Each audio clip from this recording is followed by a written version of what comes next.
அரசியல் அன்கட் நேயர்களுக்கு வணக்கம். கிட்டத்தட்ட 2 நாட்களாகவே ஓடிக்கூடிய ஒரு விஷயம் தான். மீண்டும் சிக்கலில் யூடியூபர் இர்ஃபான் அப்படின்னு சொல்லிட்டு அவரால் பலருக்கு சிக்கல் வந்திருக்கு. நான் வந்து ரொம்ப கேஷுவலா பேசுறது, ரொம்ப சீரியஸா எடுத்துக்க வேணாம். பிரியாணி விஷயங்கள் எல்லாம் பல சிக்கல் அவர் கிரியேட் பண்ணியிருக்காரு. ஏன்னா வந்து ஒரு ₹400 ஒர்த்துள்ள ஒரு பிரியாணி வந்து 4000 வரைக்கும் ஜிஎஸ்டிலாம் போட்டு சேல் பண்ணி, ஸோ அதனால தான் நம்ம அதை பதிவு பண்றோம். சரி, இப்போ அவருக்கு மறுபடியும் என்ன சிக்கல்? ஏற்கனவே பல சிக்கலை கடந்து வந்தாரு. மீண்டும் என்ன பிரச்சனை அப்படின்னு தான் பார்க்க போறோம். அவர்கிட்ட விசாரணை நடத்தப்பட்டிருக்கிறது. எதுக்காக, எதனால அப்படிங்கிறத வீடியோக்குள்ள போய் பார்க்கலாம். யூடியூபர் இர்ஃபான் மில்லியன் கணக்குல வியூஸ் வச்சிருக்காரு. இர்ஃபான் மேல முதல்ல சில பிரச்சனைகள் வந்துச்சு. எங்கிருந்து அப்படின்னா பாலிமர் நியூஸ்ல இருந்து ஆரம்பிச்சது. அது என்னன்னா, இவர் போய் ரிவ்யூ போடக்கூடிய பல கடைகள்ல ஃபுட் வந்து அவ்வளோ தரமானதா இல்லைன்னா கூட இவர் காசா வாங்கிட்டு இவர் பாட்டுக்கு ரிவ்யூ போட்டுட்டு வந்துடுறாரு. மக்கள் வந்து பழசான வேஸ்டான சிக்கன், மட்டன் இந்த மாதிரி பழைய இதை வச்சு சமைக்கக்கூடிய உணவகங்களுக்கும் நல்ல ரேட்டிங் இவர் கொடுத்துட்டு வந்துடுறாரு.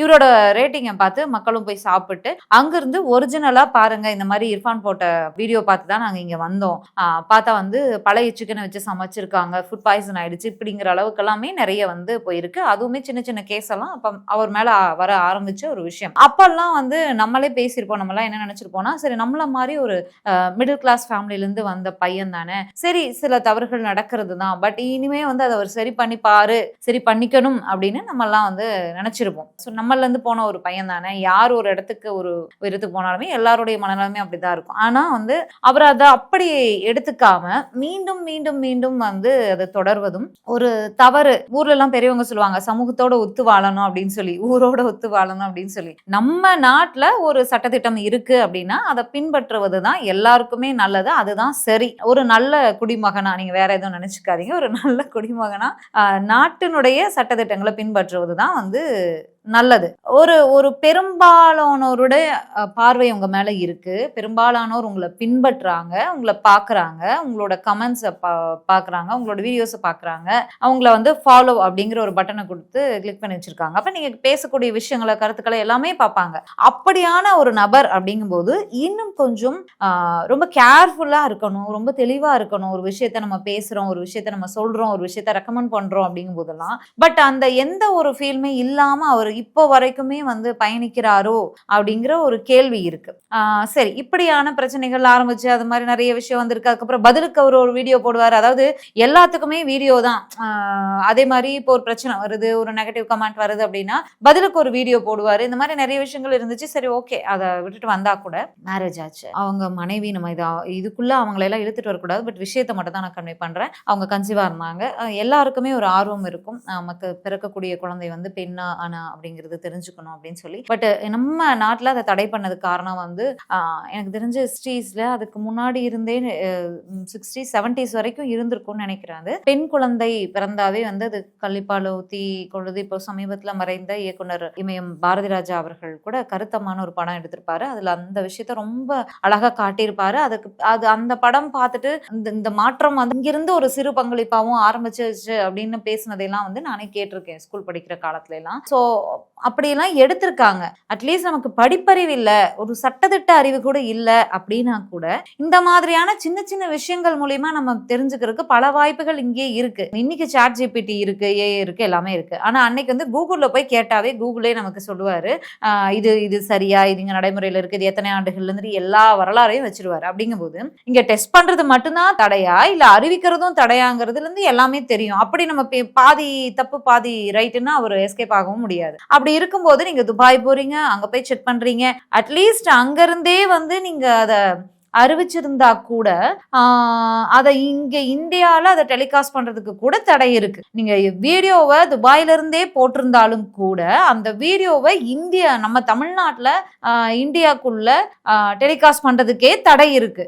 இவ்வளோ பெரிய விஷயத்த நீங்க என்ன பண்ணிருக்கீங்கன்னா, துபாயில போய் டெஸ்ட் பண்ணிட்டு இங்க வந்து ஒரு ஒரு விழாவா எடுத்து அறிவிக்கும் போது எல்லாருமே வந்து அப்படி ஒன்று போகணும் அப்படின்னா கண்டிப்பா அதுக்கு வாய்ப்பு இல்லை. ஏன்னா எல்லாரும் ஜெயிலுக்கு போக முடியுமா, எல்லாரும் சிக்கலை சந்திக்க முடியுமா, முடியாது. ஸோ சூடு போட்டுக்கிறது பார்த்து அப்படி சூடு போட்டுக்க மாட்டாங்க. எல்லாருக்குமே வந்து எல்லா நாலேஜுமே இருக்கு. இவரை மாதிரி துணிஞ்சு போய் இறங்கி பண்ணுவாங்களா, இவர் வியூஸ்க்காக பண்ணாரா? சம்டைம்ஸ் வந்து யூடியூபர்ஸ் என்ன பண்ணுவாங்க, நம்மளும் அதே ஃபீல்ட்ல இருக்கிறதுனால அது தவறா இருந்தா கூட பரவாயில்ல, ஒரு சர்ச்சையை கிரியேட் பண்ணி விட்டு அதுக்கப்புறம் என்ன பண்ணுவாங்கன்னா மன்னிப்பு அப்படிங்கிற ஒரு வார்த்தையை சொல்லிட்டு எஸ்கேப் ஆயிடலாம் அப்படின்னு நினைப்பாங்க. அப்படிலாம் பண்ணாரா அப்படிங்கிறது நமக்கு தெரியல. பட் அன்னைக்கு திமுக ஆட்சியில இருந்தாங்க. அன்னைக்கு நமக்குமே ஒரு வருத்தம் இருந்துச்சு. யார் என்ன தப்பு பண்ணாலும் நடவடிக்கை கண்டிப்பா எடுக்கணும். ஆனா வந்து இர்ஃபான் அவர்கள் பண்ண தப்புல அவர் வந்து கனிமொழி மேம் ஆகட்டும், இல்ல உதயநிதி ஸ்டாலின் அவர்கள் ஆகட்டும், இல்ல சில அமைச்சர்கள் கூட எல்லாம் வந்து இந்த லஞ்ச் சாப்பிட்றது, டின்னர் சாப்பிட்றது, இந்த டிராவலிங் வீடியோஸ் இந்த மாதிரிலாம் எடுத்திருந்தாரு. கொஞ்சம் நட்பல இருந்தாரு. ஸோ அப்ப வந்து கொஞ்சம் அதன் மூலியமா எஸ்கேப் ஆயிட்டாரு. மக்கள் நல்வாழ்வுத்துறை அமைச்சராக அப்போது இருந்த மா சுப்பிரமணியம் அவர்கள் வந்து இது என்ன கொலை குத்தமா, சரி விடுங்க, அவர் மன்னிப்பு கடிதம் கொடுத்துட்டாரு, இது வந்து இதை பத்தி நாங்க ஒரு அவேர்னஸ் வீடியோ, இனிமே யாரும் இந்த தப்பா பண்ணக்கூடாதுன்னு ஒரு 4 வீடியோ போட சொல்லியிருக்கோம் அப்படின்னு சொல்லி ஒரு பிரஸ் மீட் கொடுத்தாரு. பட் அவர் 4 வீடியோ எல்லாம் போடவே இல்லை. இது அத்தோட முடிஞ்சிருச்சு, கோர்ட்டுக்கு போச்சு, கேஸ் ஆச்சு, அதோட முடிஞ்சிருச்சு அப்படின்னு சொன்னா, இப்போ ஆட்சி மாறி இருக்கு. இன்றைக்கு மக்கள் நல்வாழ்வுத்துறை அதிகாரிகள் என்ன பண்ணிருக்காங்கன்னா அந்த வழக்கை மீண்டும் விசாரணைக்கு எடுத்து இர்ஃபானையும் அந்த வழக்கறிஞரையும் அழைத்து விசாரணையும் பண்ணிருக்காங்க. இந்த வழக்கறிஞர் யாரு அப்படின்னா அவர் பேரு ஜெகநாத். அவர் யாருன்னா அவர் தான் வந்து இந்த மீண்டும் விசாரணைக்கான காரணம். அவர் வந்து திருவண்ணாமலையை சேர்ந்த ஒரு வழக்கறிஞர். அவர் வந்து இந்த மக்கள் நல்வாழ்வுத்துறையாக இன்றைக்கு இருந்த மா சுப்பிரமணியம் அவர்களுடைய அந்த பிரஸ் மீட்டை பார்த்துட்டு அவர் வந்து இதை அக்செப்ட் பண்ணிக்க முடியாது, அது எப்படி பிரபலமா இருந்தா ஆட்சியர் அதிகாரத்துல இருக்கிறவங்களோட நட்புல இருந்துட்டா பண்ண தப்பு வந்து மன்னிப்புன்ற ஒரு வார்த்தையில முடிஞ்சிருமா, அதை அக்செப்ட் பண்ணிக்க முடியாது, நான் நீதிமன்றத்துக்கு போறேன் அப்படின்னு சொல்லி நீதிமன்றத்துக்கு போயிருக்காரு. அப்ப இர்ஃபான் அவர்களுடைய இந்த பாலினம், கருவில் இருக்கக்கூடிய குழந்தை ஆனா பெண்ணா அப்படிங்கிற அந்த அறிவிக்க கூடாது அப்படிங்கிற தடை இருக்கக்கூடிய நம்ம நாட்டுல இர்ஃபான் அவர்கள் செய்தது தவறு. அவர் அந்த தவறு மட்டுமா பண்ணாரு, இதுக்கே 4 வீடியோ மன்னிப்பு கேட்டு அவேர்னஸ் கிரியேட் பண்ற மாதிரி போட சொன்னாங்க, போடவே இல்லை.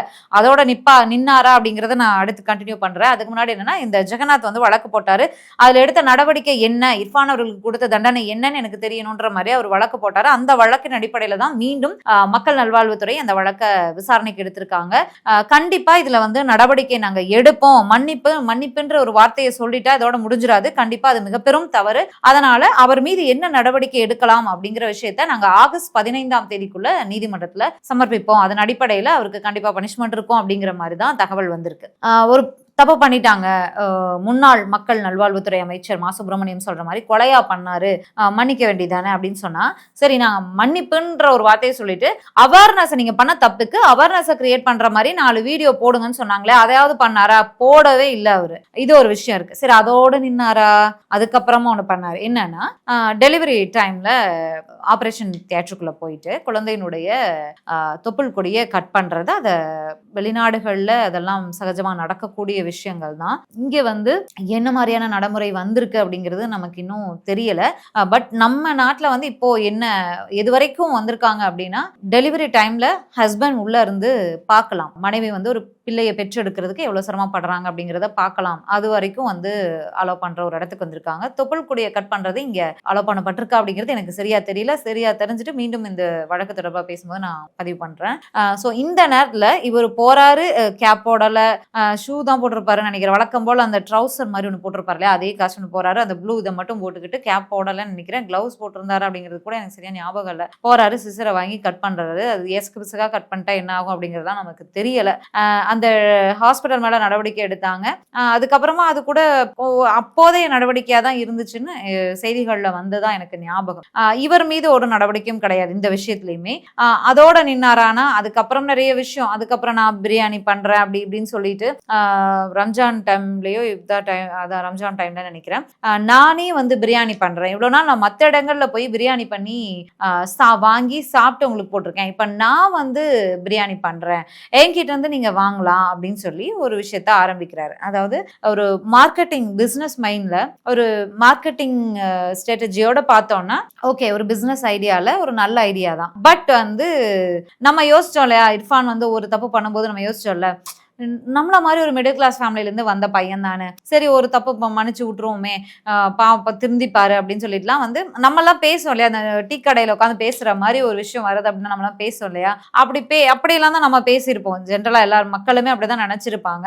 அந்த ஃபுட்டு வந்து இந்த அழுகி போன சிக்கன் இந்த மாதிரியான போய் சாப்பிட்ட மக்களுக்கு தான் வந்து கொந்தளிப்பு கோவம்லாம் வந்திருக்கும். அப்போ நம்மளும் திட்டிருப்போம் அந்த விஷயத்தில். இந்த மாதிரியான தப்புகள்லாம் நடக்கும்போது கண்டிப்பாக இதை பனிஷ் பண்ணணும், பட் இவர் திருந்திக்கணும் அப்படிங்கிற மாதிரிலாம் பேசியிருப்போம். ஆனால் இவர் திருந்தின பாடே இல்லை. இந்த உங்களை வந்து ஃபாலோ அப்படிங்கிற ஒரு பட்டனை கிளிக் பண்ணி உங்களோட வீடியோஸை தொடர்ந்து பார்த்து உங்களுக்கு ஆதரவு கொடுத்த இந்த மக்களுக்கு நீங்கள் என்ன பண்ணியிருக்கலாம்? இந்த ரம்ஜான், இந்த பக்ரீத் டைம்ல எல்லாம் நீங்க ஃபுட்டு சமைச்சு, நீங்களே பிரியாணி சமைச்சு உங்களோட ஃபாலோவர்ஸா இருக்கக்கூடிய ஒரு ஒரு ஒரு 1000 பேருக்கு கூட வேணாங்க, ஒரு 100 பேருக்கு பிரியாணி நீங்களே போய் சர்ப்ரைஸா கொடுத்துருக்கலாம். அந்த மாதிரி எல்லாம் கூட பண்ணிருக்கலாம். ஆனா இவர் வந்து நான் முன்னாடி சொன்ன மாதிரி பிசினஸ் மைண்டடா பார்த்தா இது ஓகே தான். ஒரு பிராண்டை கிரியேட் பண்ணிடலாம், இர்ஃபான் சொல்லிட்டு ஒரு பிராண்ட் கிரியேட் பண்ணலாம், அதுல இருந்து ஒரு பிரியாணி ஷாப் ஓபன் பண்ணலாம், பிராண்ட் பண்ணலாம், அப்படி இப்படின்னு அதெல்லாம் ஓகே. பட் அது வந்து என்னன்னா ஒரு ஒரு 500 600 ஒருத்தர் ஒரு பிரியாணியை 4000 வரைக்கும் ஜிஎஸ்டியோட சேர்த்து நீங்க சேல் பண்ணது அது ஒரு பெரிய இஷ்யூ ஆச்சு.